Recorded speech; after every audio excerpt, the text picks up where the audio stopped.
Alright guys, I thought I'd do a quick series of videos on service bag loadouts, different bags I have, what I keep in each bag for HVAC service, diagnostics, things like that. In today's video I'm going to start with what I use as a kind of a quick grab and go. I don't want to carry the big heavy bag under the house, in the attic, things like that. And I like Vito bags. All my bags are Vito bags pretty much. There's the MCT. We'll do a video on that one, what I keep in it. The XXL, kind of like my main bag. And then the SBLD, which is a lighter bag. Use it a lot. Usually go between these two. And I'm going to do videos on each one of these, what I put in them, how I load them out. But right now, I'm looking at covering just a good, quick grab and go bag. And everybody's seen the Vito bag, the little tiny. It's kind of, I call it a man purse. That one kind of, for the price range and the price point, that thing's $95 by the time you pay taxes. I think it's $89, $89.99 or something. And it's just a little small bag. You can zip open it. I just kind of think it's a man purse for the price that they charge for it, when you can just go to Lowe's and grab this $23 little Klein box. There's no pockets in it, no dividers in it. It's just a kind of a hard case type box, and it does the exact same thing and saves you a whole lot of money. I mean, you can't even get a meter in that bag. You can get a meter in this. So, man purse, my description, kind of, I don't know, novelty, I don't know what you want to call that. But I got one of these at Lowe's. I've had this for about 2 years now, and you can keep plenty of things in it just for quick grab and go. Now, you're not doing heavy work out of this. Maybe you're going up into a furnace in an attic, or crawling under a house to a furnace or air handle or something like that. No reason to drag a 25-30 pound bag through a low crawl space or up a ladder, or going up into an attic, walk upstairs, things like that. But you can do most what you need as far as your troubleshooting, and I'm going to show you what you can keep in it. Now, the meter that I have in here, I wanted a small one, so I've got the Unity meter. This is a very good meter. It does not check flame sensors, but there's no really any reason to test a flame sensor in a lot of cases sometimes. But you can do your capacitors, your amps, you can check continuity on it, volts AC, volts DC, amps, non-contact voltage tester on here as well. It's got a backlight, does everything you can need, and you can get this little meter for about $40 on Amazon. This is going to be the UT210C, and it works fine. Like I said, capacitors, you can plug a temperature probe in it if you need to and get your temperatures.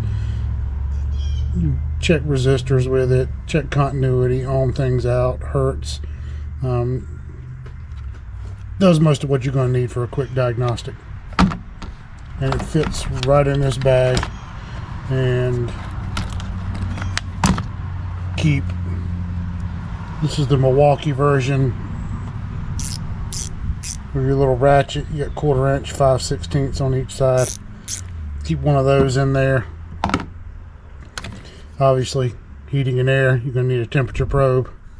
Keep one of those in there. Wire brush, need to clean something up. Comes in real handy. That's what I carry in. Each one of my bags is going to have one of these. Carry this. This is your ratcheting 11-in-1. I did modify it a little bit. It has our fitting on here for our nut driver, 1/4 inch, 5/16. Can slide that out if I need to. I need to reach in further. I also keep an extension in here. I like the DeWalt extensions because your bit locks in place. I don't like a magnetic extension. Just pull back on that. I keep a little number 2 Phillips on that. But if I need to reach in a little further, I have my extension. So distance is covered for most of what you're going to do working on a heating and air conditioning system. If I can slide that back in here, this is the ratcheting version. So I can ratchet with it. Obviously you can't fit an impact in here. If I think I'm going to need an impact, I can hang it on my belt or in my pocket. That's not a big deal. But most of the time I'm just going to grab this. Ratchets both directions, and you can also put it in the middle and lock it in place. Works perfectly fine. You flip it around. There we go. Got my 2 sizes of Phillips. Got my 2 slide fittings on this side. Small one and a large one. And for those 1/4 inch nuts that are sometimes hard to get to because they're sitting right up next to the cabinet or right up next to something tight, and maybe that is still, even though that's the smaller one, going to be a little bit too wide to get in there. You can just take your fitting out, either one, Phillips or the slotted, and now you have a narrower barrel here to fit around those 1/4 inch screws that are tight. And this will also unlock the locks on some of the train furnaces. They have the hex key lock on each corner, the main cover over the furnace. That fits in there and opens it right up. I used to carry the Klein HVAC 8-in-1. I have 2 of those. They're kind of in spare boxes. They're backups if I need them, but the barrel on that one for 1/4 inch and 5/16 was real thick, and it was always kind of aggravating sometimes to get into a tight spot to get on the head of a 5/16 or a 1/4 inch screw. So that one just kind of stays put away as a backup. So this is going to be basically my nut driver and my screwdriver. Keep a pair of Knipex Cobras in here. Enough said about that. Everybody knows about these. Real good. These are my pliers that I keep in the bag. They are strippers. You have a cutter here and another cutter right there. Then I have my crimpers, insulated and non-insulated. I think Harbor Freight now has the Icon version of this. This is a Carlisle. I got these at Napa Auto Parts. Snap-on makes the exact same thing, but it's about $70. This is about $30. Saves you some money on that. And then I've got a fairly narrow plier tip on the end. I mean, it's not a needle nose, but it serves the purpose. So right there, all in one tool, I have cutters, strippers, crimpers, and pliers. Right here, keep the needle tip leads for getting in Molex connectors, plugs, things like that.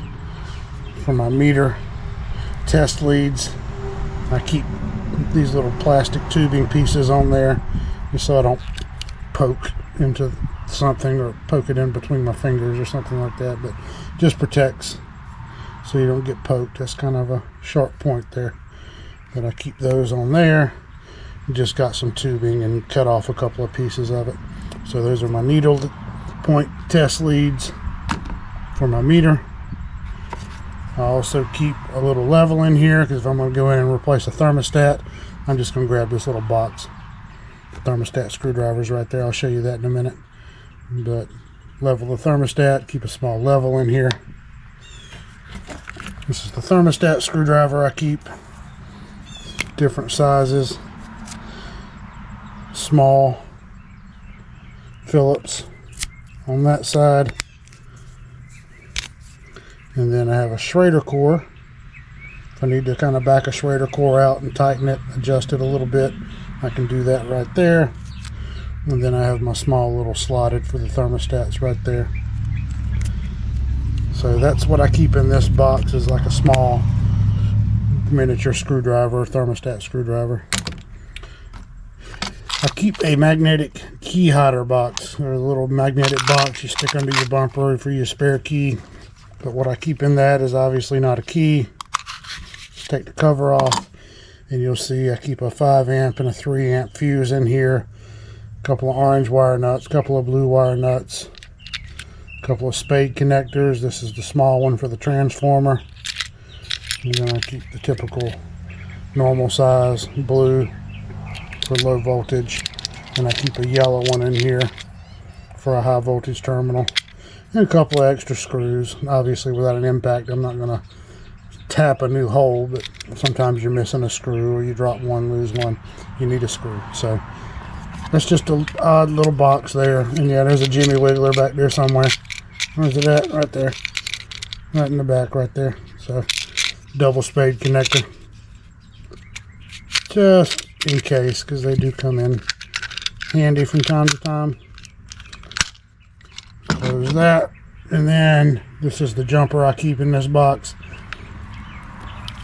If I need to jump something out, obviously I can do it with this without popping a fuse. Or if I need to look for a low voltage short, you've seen videos from myself and from Ted uses this as well. I have 3 of these. I keep one in here and one in each of these other 2 bags. They're good for quick jumpers. I do have my multi-jumper that I use, but if I'm looking for a low voltage short, this is what I'm going to use to find it. I'm not going to use a fuse popper. So anyway, this is just for heating and air.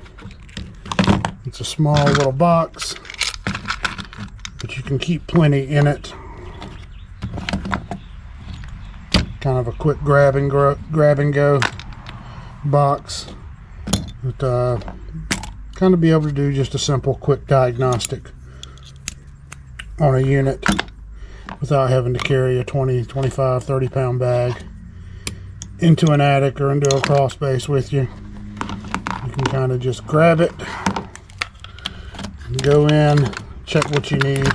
Obviously, if you need a bigger bag or you need more tools,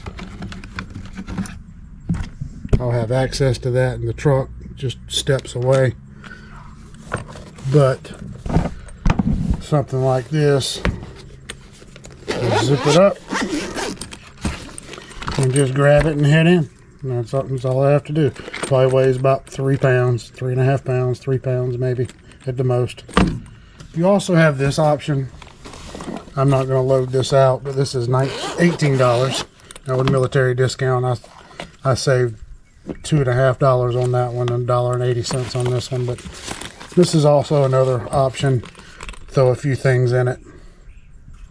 That meter will fit in here, a nut driver, a pair of pliers, channel locks, test leads, needle probes, maybe a little wrench, adjustable wrench or something like that. Just another option. But that Vito bag, that little thing, I mean, it's cute, it's nice looking, you know, and like I said, I have Vito bags. I have spent money with Vito, believe me. These 3 bags here, I have another one that's not even loaded out. So they've gotten my money, and those, for what they're being used for, large bags, carry a lot of things, accomplish a lot of things. They're worth their weight in gold. They're worth what you pay for them. They are more expensive now than they were when I actually got these, but these things last. So I haven't had to buy a new one in a while, and hopefully I won't have to buy another one in a while. But I'll do follow-up videos on this bag loaded out, this bag loaded out, and this bag loaded out. And it's changed since I've had them, and I finally have gotten them where what I have in it gets me through pretty much everything I'm going to need it for. For a quick walk-in diagnostic, pop a thermostat on and off a wall, troubleshoot a system, little meter in here, little hand tools that you'll need to do that with. It's going to cover you probably 80 to 90% of the time. You know, you get into the repair side of it, pulling a coil, pulling a motor, other different things that you're going to be needing to do on a repair, then yeah, you're going to maybe want to grab one of these bags. Anyway, guys, don't spend $90 on that little Vito man purse. Save you money. That little Unity meter is about $40. So between that and the bag here, or this little box, or this other bag, you're at $60, $65, and $95 for that other bag. That's just, I think Vito could come down on the price point on that. If they bring that down to about $50, $49.99, then maybe I might think about getting one of those. But I'm not paying $95 for a little pocket purse. Anyway, guys, appreciate you watching. Like, subscribe, and we'll see you on the next video.